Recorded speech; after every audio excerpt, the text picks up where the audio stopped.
Question number 51. Identify the products A and B respectively in the following reaction.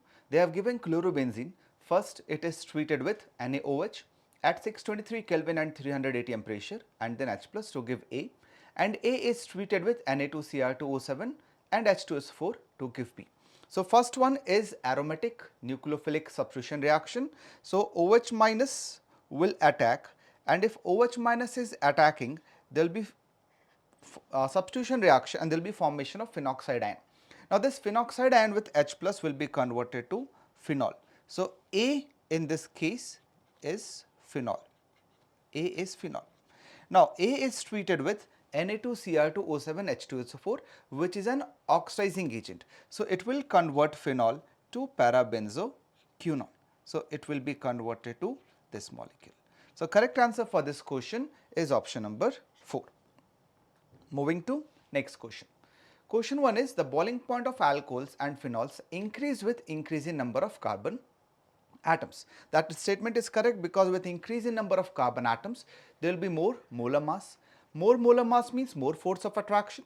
More force of attraction means there will be more boiling point. And the statement 2 is given as the boiling point of alcohol and phenol are higher in comparison to other class of compounds such as ether, haloalkanes, etc. So, that is also correct, because in case of alcohols and phenols, there is possibility of formation of hydrogen bonding, which is not there in case of ethers and haloalkanes. That is why the boiling point of alcohols and phenols are higher. So, in question 52, both the statements are correct. So, correct answer will be option number 3. Moving to next question. Question 53 is they have given a reaction X2Y gas is giving us X2 gas plus half Y2 gas. The equation representing correct relationship between the degree of dissociation X of X2Y with its equilibrium constant Kp is, and we have to assume X to be very small, which is our degree of dissociation. So, we can write X2Y gas is giving us X2 gas plus half Y2 gas. Let us say T is equal to 0, we have 1 mole. At T is equal to T equilibrium, they are saying degree of dissociation is X, so it will be 1 minus X, this will be X, this will be X by 2. So, if we see total number of moles at equilibrium, so it will be 1 minus X, that is moles of X2Y, plus X, which is moles of X2, plus X by 2, which is moles of Y2. So, total number of moles at equilibrium is 1 upon 1 plus X by 2. Now, expression of Kp will be equal to partial pressure of X2 into partial pressure of Y2 raised to the power 1 by 2 upon partial pressure of X2Y. Now, we know partial pressure is equal to mole fraction into total pressure. So, partial pressure of X2 will be equal to X upon 1 plus X by 2 into total pressure, I am assuming it to be P, times partial pressure of Y2 will be equal to X by 2 upon 1 plus X by 2 into P raised to the power 1 by 2 upon partial pressure of X2Y will be equal to 1 minus X upon 1 plus X by 2 times P raised to the power 1. Now, this P and P is cancelled out. This 1 plus X by 2 and 1 plus X by 2 is cancelled out. Now, as they are saying that X is very small, so we can write 1 plus X by 2 will be approximately equal to 1, and 1 minus X is also approximately equal to 1. So, we will get Kp is equal to X into X by 2 to the power 1 by 2 into P to the power 1 by 2. So, we can write Kp is equal to X to the power 3 by 2 into P to the power 1 by 2 upon 2 to the power 1 by 2. If we square both sides, we will get Kp square is equal to X cube into P upon 2. So, we will get X cube is equal to 2 times Kp square upon P. So, X will be equal to cube root of 2 times Kp square divided by P. So, correct answer for this question is option 1. Moving to next question, given below are the atomic numbers of some group 14 elements. The atomic number of the element with the lowest melting point is. So, they are talking about group 14 elements, which means carbon, silicon, germanium, tin and lead. Out of these, the lowest melting point will be of tin. So, atomic number 6 is carbon, atomic number 14 is silicon, atomic number 50 is tin, atomic number 82 is lead. So, correct answer for this question is option number 1, that is 50. Next question. Question 55. Given below are two statements about X-ray spectra of elements.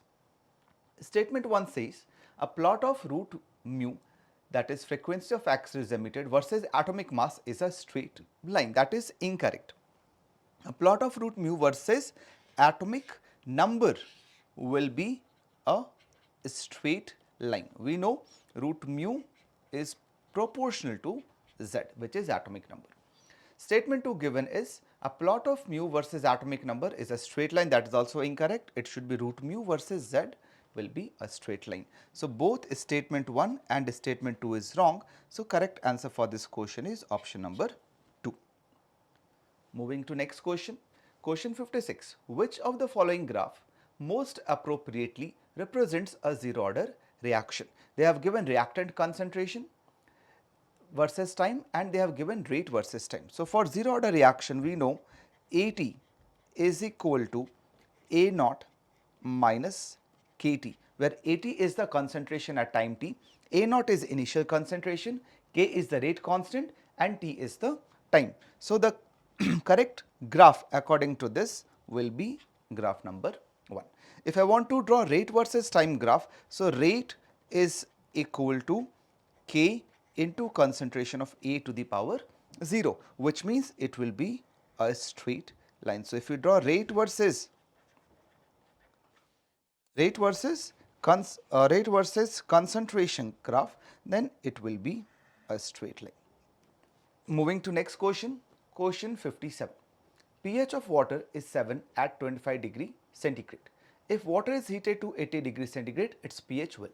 So, we know pH for water is equal to half of pKw. Now, at 25 degree centigrade, pKw is equal to 14. That is why pH of water at room temperature is half of 14, which is 7. Now, when it is heated to 80 degrees centigrade, so we know at 80 degrees centigrade pKw will be reduced and it is approximately equal to 13. So, at this temperature pH will be equal to 13 by 2, which is equal to 6.5. So, we should know that if temperature is increased, then pKw will decrease. So, pH of the solution will be 6.5. So, pH will decrease. So, correct answer is option 2. Moving to next question. When a non-volatile solute is added to the solvent, the vapor pressure of the solvent decreases by 10 mm of Hg. The mole fraction of the solute in the solution is 0.2. So, they have given mole fraction of solute is 0.2, which means mole fraction of solvent will be equal to 0.8 and decrease in pressure is by 10 mm. What would be the mole fraction of solvent if decrease in vapor pressure is 20 mm Hg? It means vapor pressure decrease will be doubled if the amount of non-volatile solute is doubled. It means the mole fraction of solute should be equal to 0.4, and if mole fraction of solute is 0.4, in that case mole fraction of solvent will be equal to 1 minus 0.4, which is equal to 0.6. So, correct answer for this question is option 4, that is 0.6. Moving to next question, they have given isomers of C10H14 and they are asking what is the ozonolysis product of the reaction. So, what we can do is we can break the bonds like this and we can add double bond O, double bond O, double bond O and double bond O over here. Same way, so if I write the product, so it will be equal to, if I write the product of A, so it will look something like this.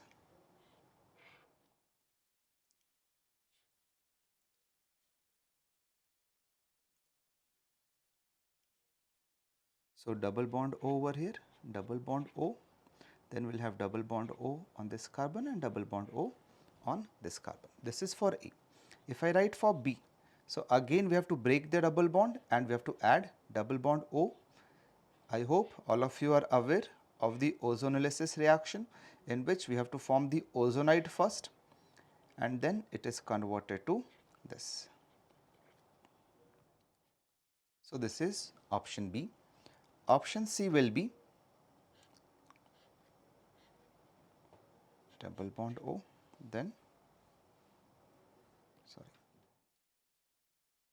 double bond O, double bond O and double bond O. That is for option number C. And option D, if I write,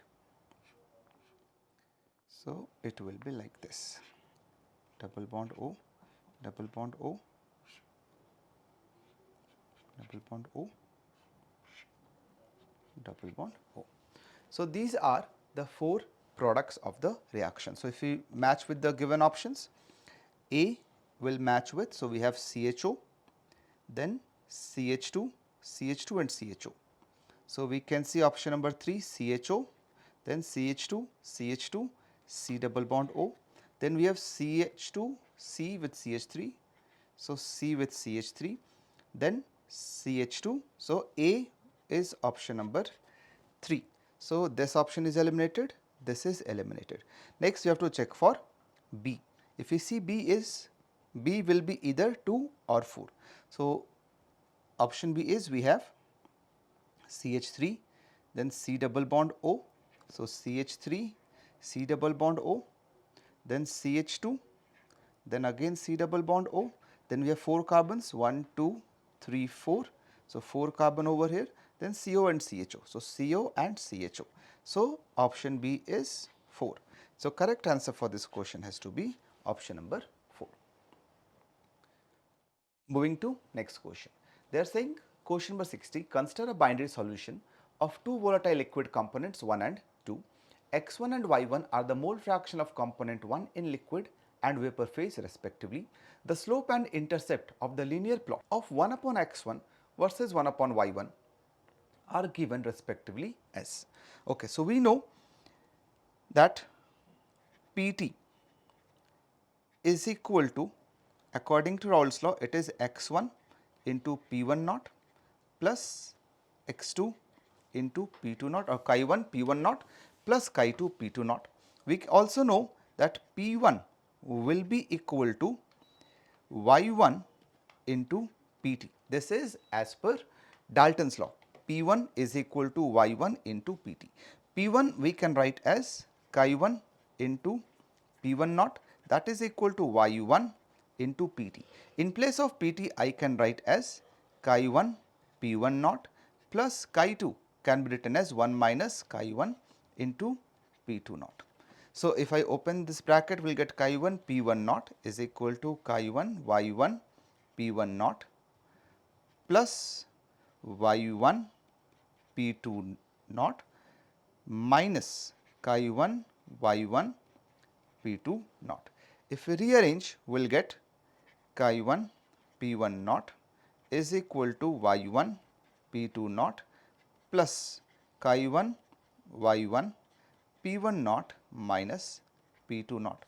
Now, we have to divide it by chi1 and Y1. Divide by chi1 times Y1. So, it will become P1 naught upon Y1, that is equal to P2 naught upon chi1 plus P1 naught minus P2 naught. Now, we want 1 upon x1 versus 1 upon y1. So, we will rearrange this equation to P2 naught upon chi1 is equal to P1 naught upon y1 plus P2 naught minus P1 naught. So, if we divide by P2 naught, we will get 1 upon chi1 is equal to P1 naught upon P2 naught times 1 upon y1 naught plus P2 naught minus P1 naught upon P2 naught. So, this will be our slope and this will be our y intercept, slope and intercept. So, correct answer will be slope is P1 naught upon P2 naught and intercept is P2 naught minus P1 naught upon P2 naught. So, correct answer is option 1. Moving to next question. The ascending order of relative rate of solvolysis of the following compound is. So, solvolysis will follow SN1 mechanism. In SN1 mechanism, reactivity will depend on stability of carbocation. Reactivity is directly proportional to stability of carbocation. So, in the first case, in case of A, the carbocation formed is this. In case of B, the carbocation formed is this. In case of C,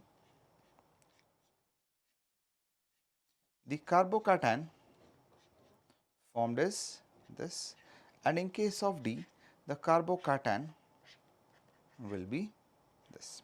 Now, in case of C, we can see that it is getting stabilized by resonance by two benzene ring. There are two plus M groups which are stabilizing this. In case of B, there is one plus M group which will stabilize, plus there will be hyperconjugation. In this case, it is stabilized by hyperconjugation. This also is stabilized by hyperconjugation. So, we know resonance will dominate over hyperconjugation. That is why most stable will be C. After that, it will be B. Now, between A and D, we have to check in which case we have more hyperconjugation. So, in case of A, there are 7 alpha hydrogens, 2 over here, 2 over here and 3 on this.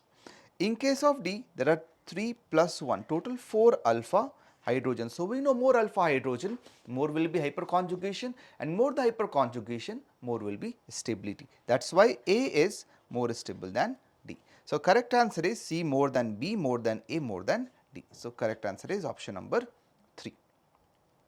Moving to next question. They have given two lists and we have to find the correct match. So, bronze is an alloy of copper and tin. So, A is 4. Brass is an alloy of copper and zinc.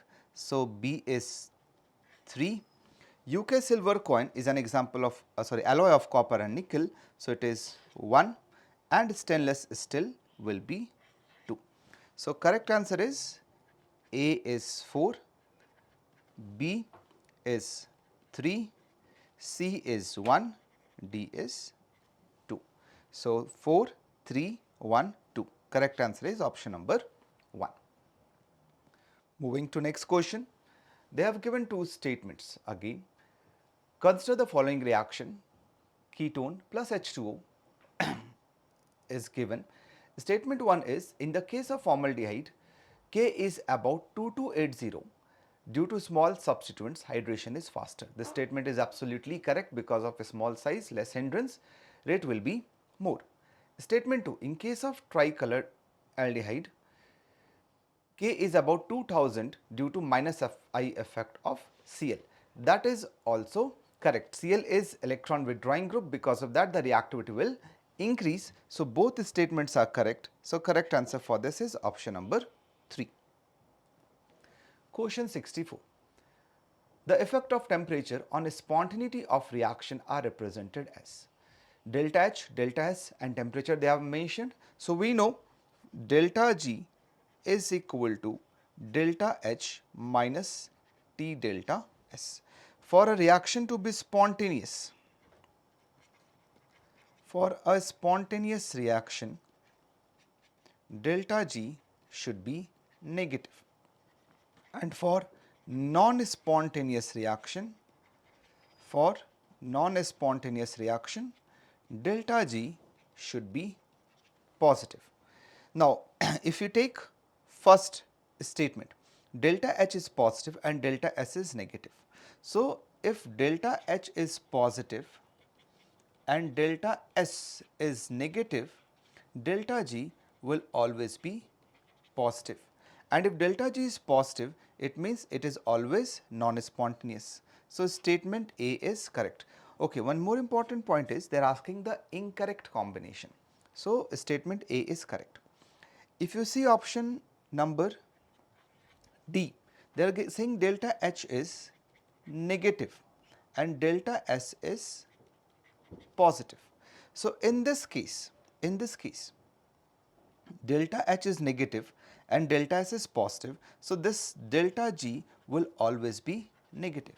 And if delta G is negative, it means this is always spontaneous. So option D is also correct. Now if you see option B, they are saying delta H is positive and delta S is also positive. So for this reaction to be spontaneous, or for this reaction if the delta G has to be negative, then the value of T, it should be high. So if it is high temperature, then only it will be spontaneous. If it is low temperature, then it will be non-spontaneous. So they have given at low temperature it is spontaneous, so this is incorrect. And if we see option C, in case of option C, they are saying delta H is negative, delta S is also negative. So for this reaction to be spontaneous, temperature should be low. If temperature is low, then only it will be spontaneous. But over here they are saying that it is non-spontaneous at low temperature. So B and C are incorrect in this. So correct answer will be option 2, that is B and C. Moving to next question.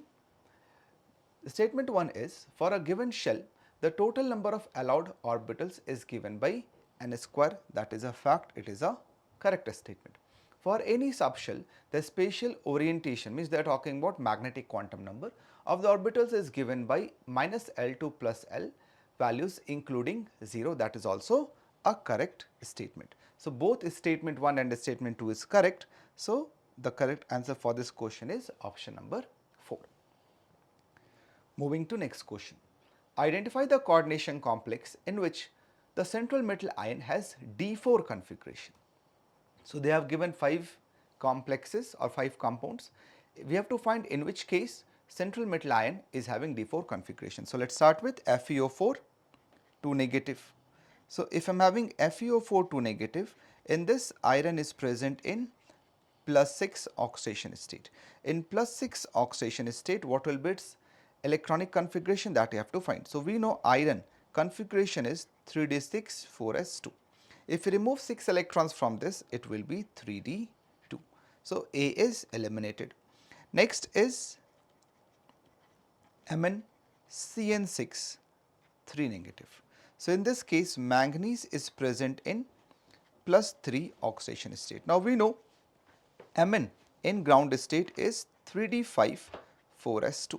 If we remove 3 electrons from manganese, it will become 3d4. So yes, in this case manganese is present in D4 configuration. Third one is FeCN6 3 negative. In this, iron is present in plus 3 oxidation state. We know configuration of iron is 3d6 4s2. If we remove 3 electrons from this, it will become 3d5. So Fe plus 3 in FeCN6 negative is having 3d5 configuration. Next one is complex in which chromium is present in plus 2 oxidation state. Now we know chromium configuration is 3d5 4s1.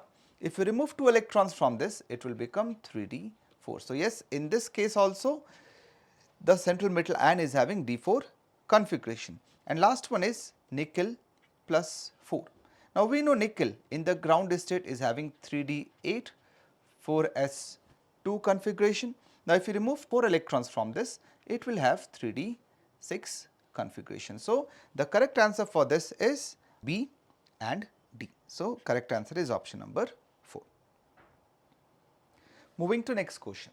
The alpha helix and beta pleated sheet structure of protein are associated with, it is again a factual question, it is associated with the secondary structure. Moving to next question.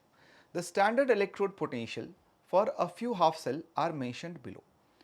Which one of the following cells gives the most negative value of delta G naught? So we know delta G naught is equal to minus of NF E naught cell. So for finding delta G naught, we have to find the value of E naught cell. So we'll calculate for all the cells. First one, cell will be Cu plus 2Ag plus will give Cu plus 2 plus 2Ag.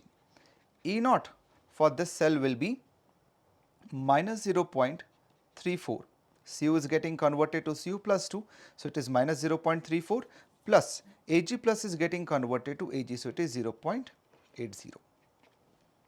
So that will be 0.46 volt, and delta G naught is equal to minus of 2F into 0.46. So it is approximately minus 0.92 Faraday. Next is, next equation will be Ag, 2Ag plus Mg plus 2 is becoming 2Ag plus magnesium. E naught for this, Ag is getting converted to Ag plus, it is minus 0.80, plus Mg plus 2 is getting converted to Mg, so it is minus 2.37. So it will be equal to minus 3.17. So delta G naught will be equal to minus of 2F into minus 3.17. So this is going to be a positive quantity.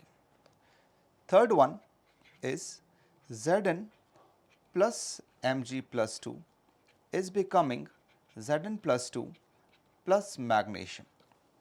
E naught for this reaction will be equal to 0.76 plus Mg plus 2 to Mg is minus 2.37.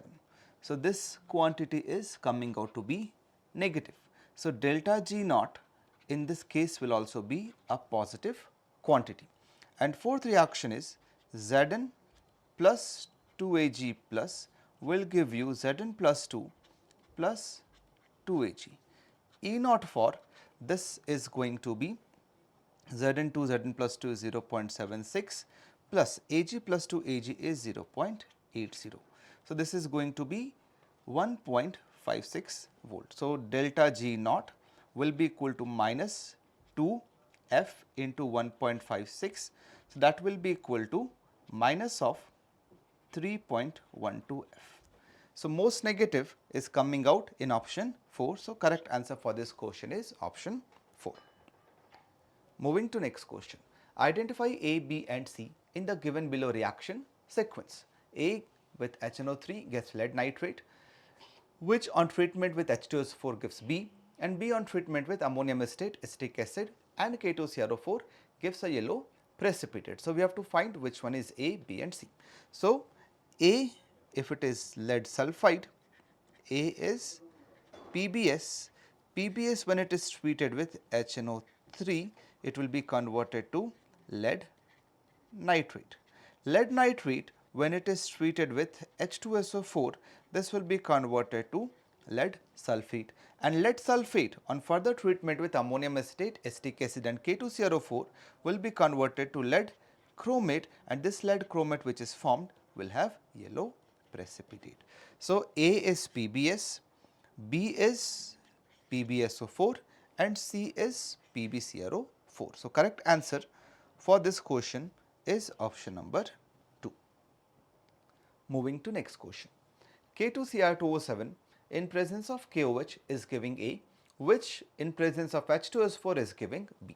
So we know K2Cr2O7, or we can write like this, Cr2O7 2 negative, Cr2O7 2 negative in basic medium will be converted to CrO4 2 negative, and CrO4 2 negative again in acidic medium will be converted to Cr2O7 2 negative. So this is going to be A and this is going to be B. So correct answer for this question is option 3, that A is K2CrO4 and B is K2Cr2O7. Moving to next question, we have a sequence of reaction. So we have to find total number of sp3 hybridized carbon atoms in the major product C which is formed.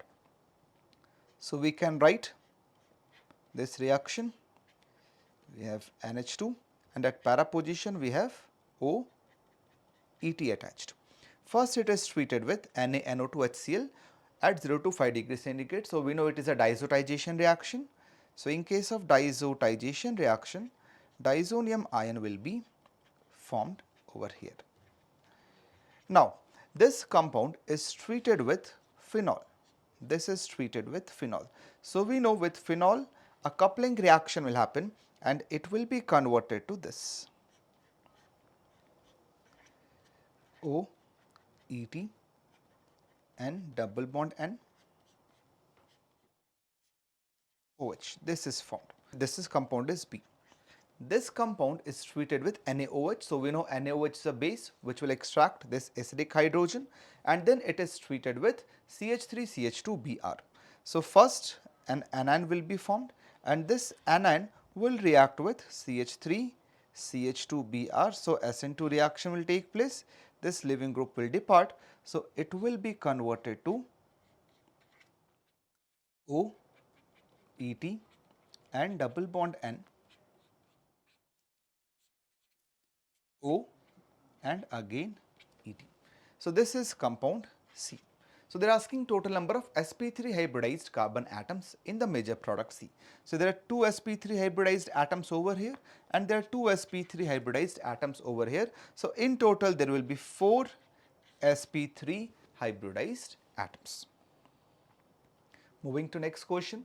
Next question is 0.01 mole of an organic compound X containing 10% hydrogen on complete combustion produced 0.9 gram H2O. What is molar mass of X in gram per mole? So, basically they are saying we have, let us see, OC organic compound is undergoing combustion. So, it's treated with O2. So, in general it produces CO2 and H2O. Now, they are saying 0.9 gram of H2O is produced. So, we can find the moles of H2O which is formed. So, moles of H2O will be 0.9 upon 18. So, we can write it as 1 by 20. So, 1 by 20 moles of water is formed. Now, we know moles of hydrogen in water and moles of hydrogen in organic compound are going to be same. So, we can find moles of hydrogen atoms. So, moles of hydrogen atom will be 2 times the moles of H2 molecule. So, it is 2 times 1 by 20. So, it is 1 by 10 moles. Now, weight of hydrogen atom, we know each atom weight is 1 gram per mole. So, it will be 1 by 10 into 1 grams, which is 0.1 gram. Let us say molar mass of organic compound is capital M. So, weight of organic compound which we have taken 0.1 mole. So, weight of organic compound will be equal to 0.01 times M, and they are saying that weight of hydrogen is 10% of this. So, we can write weight of hydrogen will be equal to 10 by 100 into 0.01 m, and this is equal to 0.1, which we have calculated over here. So, if we simplify this, we will get m equal to 100 gram per mole. So, answer for this question is 100. Clear? Okay. Moving to next question. Next question is when 81 gram of aluminum is allowed to react with 128 gram of oxygen gas, the mass of aluminum oxide produced in grams is. So, we know aluminum plus O2 will give you Al2O3. So, if you balance this reaction, we will get 4Al plus 3O2 will give 2Al2O3. Now, we have 81 gram of aluminum and 128 gram of oxygen gas.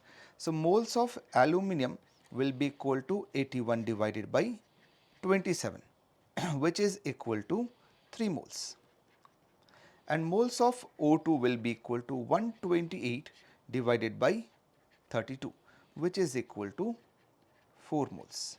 Now, we have to find limiting reagent.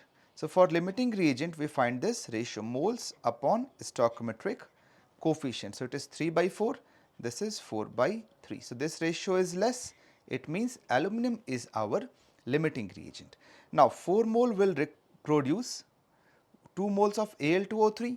So, 3 moles of aluminum will produce 1.5 moles of Al2O3. Now, molar mass of Al2 O3 will be equal to 2 times 27, which is 54, plus 3 times 16, which is 48. So 8 plus 4, 12, 5 plus 5, 10, 102 gram per mole. So weight of Al2O3 will be equal to 1.5 into 102 gram. 1.5 times 102 gram, which is going to be approximately 153 grams. Next, so answer for this question is 153 gram. Moving to next question, they are saying a compound X absorbs 2 moles of hydrogen and X upon oxidation with KMNO4 H plus, and it gives these 3 molecules on oxidation. So you have to find the total number of sigma bonds present in the compound X is. So X should be CH3, C, double bond C, CH3, CH3, H, C, H2, CH2, CH, double bond CH and CH3. If I am having this compound, then this only on treatment with amino4H plus will give this, and we can see that there are 2 double bonds. It means it will absorb 2 moles of hydrogen. Now they are asking how many sigma bonds are present in this compound X. So we can count now. Total number of sigma bonds in this compound is going to be 27. So total 27 sigma bonds are present. So answer for this question is 27. Moving to the last question, the bond dissociation enthalpy of X2 calculated from the given data is. We have to mark the nearest integer. So they have given M plus X negative solid is becoming M plus gas and X minus gas. Delta H naught lattice energy is given. Then M solid sublimation energy is given. So we can use bond Haber cycle for this. We can write M solid plus half X2 gas is giving us M plus X minus. Delta H for this reaction is equal to minus 400. Now M solid is becoming M gas. For this they have given 100 kilojoule per mole energy is required. M gas is becoming M plus gas, and for this they have given 500 kilojoule per mole energy is released. Now half X2 is becoming X gas. The energy which is required for this will be X divided by 2, where X I am assuming as bond dissociation, X is bond dissociation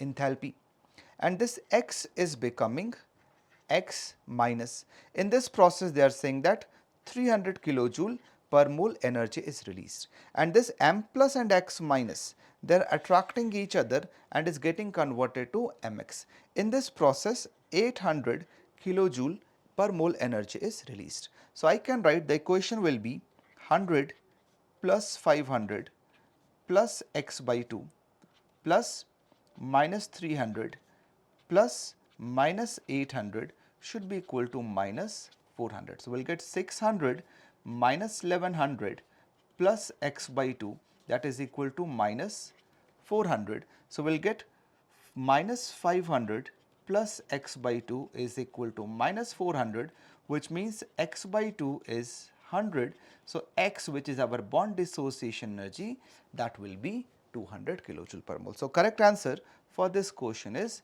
200 kilojoule per mole. So these many questions were there in shift 2 of 23rd Jan JEE Mains. Thank you.